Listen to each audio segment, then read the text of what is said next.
আসসালামু আলাইকুম, বিসমিল্লাহির রহমানির রহিম।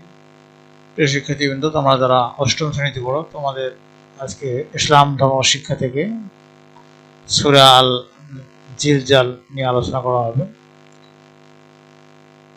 আল কোরআনের ৯৯তম সূরা হচ্ছে আল জিলজাল। এই সূরায় কিয়ামতের অবস্থা বর্ণনা করা হয়েছে। সূরার প্রথম আয়াতে উল্লেখিত জিলজাল শব্দ থেকে এর নাম রাখা হয়েছে সূরা আল জিলজাল। এটি মদিনা নগরীতে অবতীর্ণ হয়। এর আয়াত সংখ্যা হলো ৮টি। এর শানে নজুল হলো, একদা জনৈক ব্যক্তি একজন ফকিরকে অতি অল্প পরিমাণ খাদ্য দান করে। অতঃপর সে বলল যে, এই সামান্য দানে কি সওয়াব হবে? অপর এক ব্যক্তি ছোট ছোট গুনাহ করত, এগুলো থেকে বিরত থাকতো না, বরং সেগুলোকে অবহেলা করত আর এগুলো কোনো গুরুত্ব দিত না। এই দুই অবস্থার পরিপ্রেক্ষিতে আল্লাহ তাআলা এই সূরা নাযিল করেন আর সকলকে জানিয়ে দেন যে পুণ্য বা পাপ তা যত ছোটই হোক না কেন, কিয়ামতে তার জন্য জবাবদিহি করতে হবে। অতঃপর এগুলোর জন্য পুরস্কার এবং শাস্তি ভোগ করতে হবে। এখন শব্দ অর্থগুলো জানিনি। ইজা ইজা মানে হলো যখন, জুলজিল জুলজিলাত মানে কম্পিত হবে, আল আরদু মানে জমিন, পৃথিবী, মাটি, বা আখরাজাতি মানে বের করে দিবে, আসকালা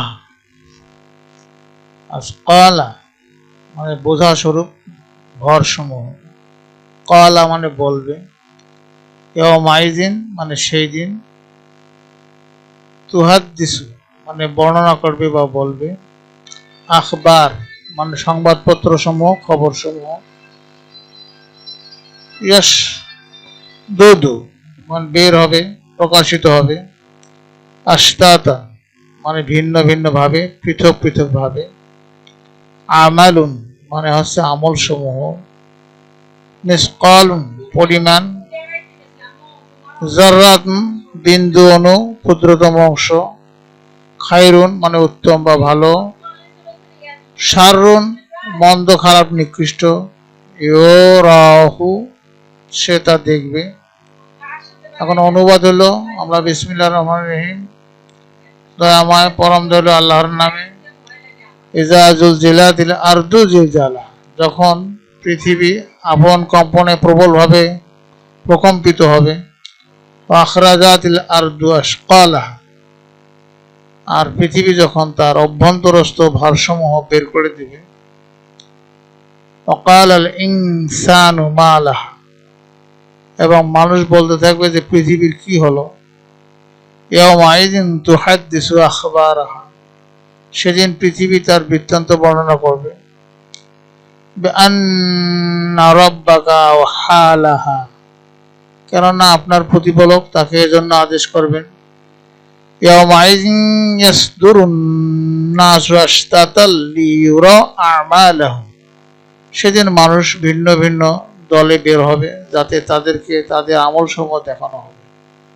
ফামান ইয়ামাল মিসকালা যাররাতিন খায়রান ইয়ারা কেউ অনুপরিমাণ সৎ কাজ করলে তা দেখতে পারবে, ওয়ামান ইয়ামাল মিসকালা যাররাতিন শাররান ইয়ারা আর কেউ অনুপরিমাণ মন্দ কাজ করলে সেও তা